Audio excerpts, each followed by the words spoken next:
할렐루야. 여러분, 주님의 평강을 축복합니다. 저는 포항에서 이제 다음 주 월요일에 선교지로 돌아갈 준비를 딸집에서 하고 있습니다. 오늘 2025년 6월 24일 화요일 꿀송이 시작하겠습니다. 시편 111편부터 115편까지 읽는 날로 하겠습니다. 이 세상에는 수많은 사람들이 다양하게 살고 있습니다. 그 중에는 부자도 있고 우리같이 가난한 사람도 있고 다 우리같이 가난한 사람만 또 있는 줄 알았더니 또 부자들도 어찌 그렇게 많은지 몰라요.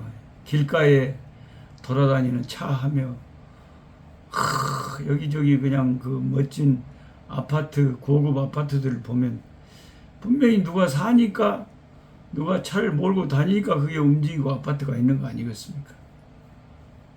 부자들도 많아요. 뛰어난 사람도 많습니다. 또 뭔가 또 아픈 사람, 약한 사람도 있고요. 어떤 이들은 참 복받은 삶을 사는 것 같고, 어떤 사람들은 한숨 씻고 힘들다 탄식하면서 힘들게 그냥 숨막히게 사는 사람들도 있는 것 같습니다. 과연 어떤 사람이 복 있는 사람이고 어떤 사람이 박복한 사람일까?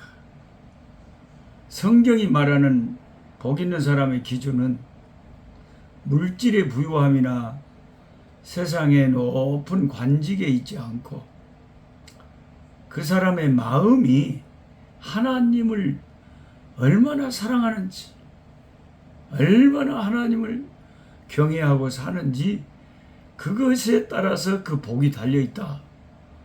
우리가 생각지 못한 복 있는 사람에 대해서 말을 합니다. 시편 112편은 앞에 나온 111편과 짝을 이루는 쌍둥이 시로 알려져 있는데 112편 1절을 보면 복 있는 사람의 두 가지 특징을 말합니다. 하나는 여호와를 경외하는 것, 또 하나는 하나님의 말씀을 즐거워하는 것. 하나님을 경외하는 자들이 하나님의 말씀을 즐거워하는 거겠죠. 저도 이렇게 늘 하나님 말씀을 설교하는 사람이지만 성도들을 보면 하나님의 말씀을 즐거워하고 그렇게 사모하는 사람들이 있어요. 그런데 그냥 형식적으로 어쩔 수 없이 설교 시간이 되니까 설교 듣는 사람들도 있어요. 계명을 즐거워한다는 것은 말씀 듣기를 좋아하거나 공부하는 정도를 넘어서서 적극적으로 마치 그 보화를 금덩어리를 발견하는 것처럼 그렇게 세상 사람들이 돈 많이 벌었을 때 기뻐하는 것처럼 하나님의 말씀을 그렇게 은혜스럽게 받는다는 거죠. 그 다음에 시편 112편 2절은 그의 후손이 땅에서 강성하며 정직한 자들의 후손에게 복이 있으리로다 라고 합니다. 하나님을 경외하고 하나님의 말씀을 즐거워하는 사람의 복이 그의 후손에게까지 이어질 것이다 라고 하시는 거죠. 진짜 예수 잘 믿는 가정을 보면 진짜 그 자식들도 대체적으로 잘 믿습니다. 잘 믿어요. 제가 경건한 아내를 만나서 결혼을 해갖고 이제 자녀를 낳고 하나님의 은혜로 또 이제 손자 손녀가 생기고 하는데 요즘에 그 우리 호주에 있는 손자 엘림이 늘 기도하고 있습니다. 그 다음에 우리 시카고에 있는 손녀 유엘이 이 손자 손녀 시대로 가도 보면은 교회 중심, 예수 중심, 신앙 중심의 그 부모들의 인도함을 따라서 자녀들이 후손들이 그렇게 따라가고 있는 모습들이 너무 좋습니다. 그 다음에 시편 112편 3절에 보면 부와 재물이 그 집에 있으며 그의 공의가 영구히 서 있으리로다 라고 적혀 있습니다. 하나님 말씀을 사랑하는 자에게 하나님께서 모든 좋은 것을 부족함이 없게 채워주시고 거기에 더해서 그의 공의가 영구히 서 있을 것이라고 하십니다. 공의가 영원히 서 있다는 표현은 하나님의 통치를 묘사하기에 사용되는 표현인데 여호와를 경외하는 자가 여호와를 그대로 닮아서 한 걸음 더 나아가 하나님의 통치를 공의가 영원히 서 있다는 말은 하나님의 통치를 이 땅에서 구현하고 살고 있다는 거죠. 그 사람의 삶이 하나님의 모습을 보여주고 있다는 거죠. 진짜 복 있는 사람이네요. 4절은 정직한 자들에게 흑암 중에 빛이 일어나나니 그는 자비롭고 긍휼이 많으며 의로운 이로다 이렇게 적혀 있습니다. 하나님의 사람들은 혼란스러운 어두운 이 세상에서 말씀의 빛에 비추어 살아가기 때문에 길을 잃지 않습니다. 또한 하나님 백성은 다른 사람에 대해서 자비롭고 긍휼함이 많습니다.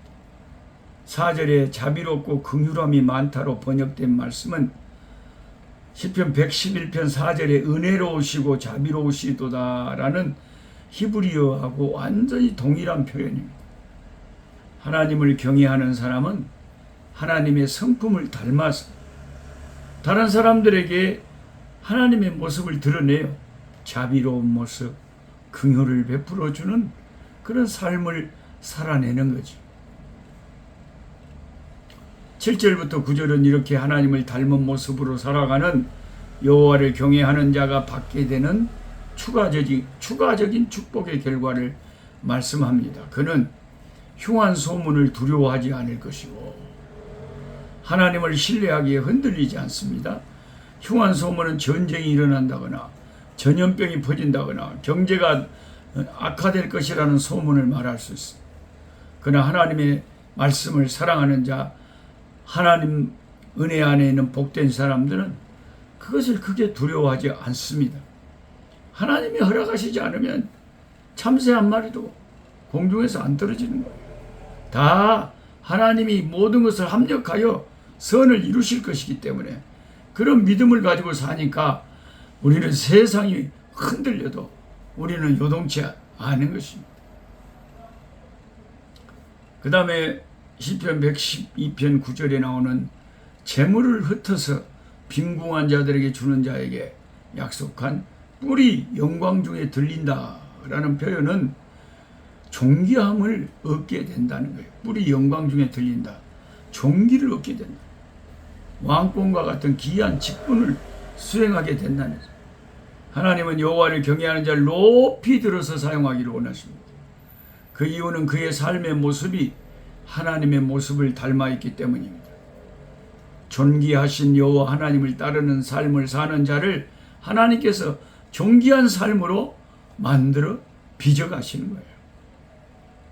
그리고 오늘 시편 112편 마지막 10절은 악인은 이를 한탄하여 이를 갈면서 소멸되리니 악인들의 욕망은 사라지리로다고 말씀을 마치고 있습니다. 악인들의 이런 모습은 시편 1편에 나오는 악인들의 묘사와 비슷합니다. 악인들이 의인들의 모습을 보면서 이를 갈지라도 그들의 욕망은 허망하게 끝날 것입니다. 바람에 나는 겨와 같이 흩어져서 아무것도 남지 않을 것입니다.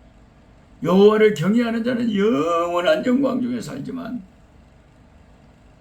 하나님을 떠나서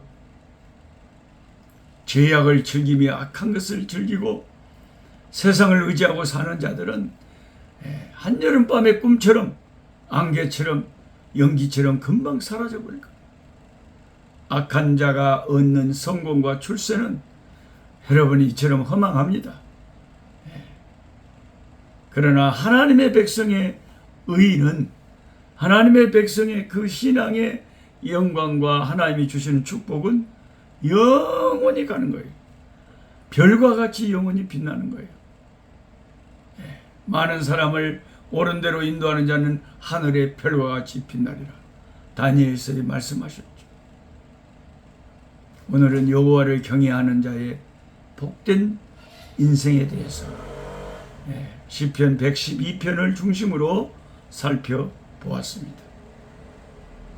여러분의 생애가, 저의 생애가 시편 112편이 말하는 복 있는 그런 하나님의 존귀한 인생, 하나님을 닮아서 영광 중에 많은 사람에게 하나님의 영광을 드러내는 그런 우리의 인생살이가 되기를 축복합니다.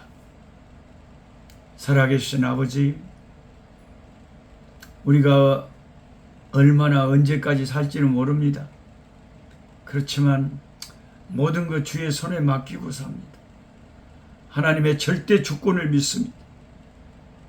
우리를 이 세상에 나게 하시고 여기까지 살게 하신 이가 하나님이십니다. 하나님이 남은 인생도 다 아버지의 계획과 섭리 속에서 이루어질 줄 믿습니다. 모든 걸 주께 맡기고 감사하면서 하나님 의지하면서 살기 원합니다. 때로는 아버지 두려움이 밀물처럼 가만히 우리를 파고듭니다.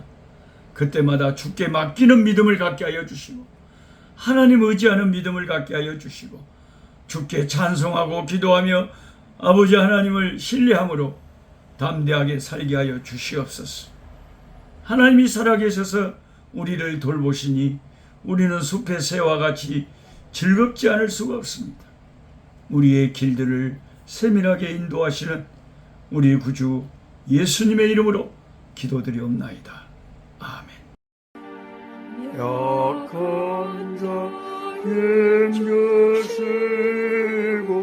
강한 자 바르게 주 환자 정케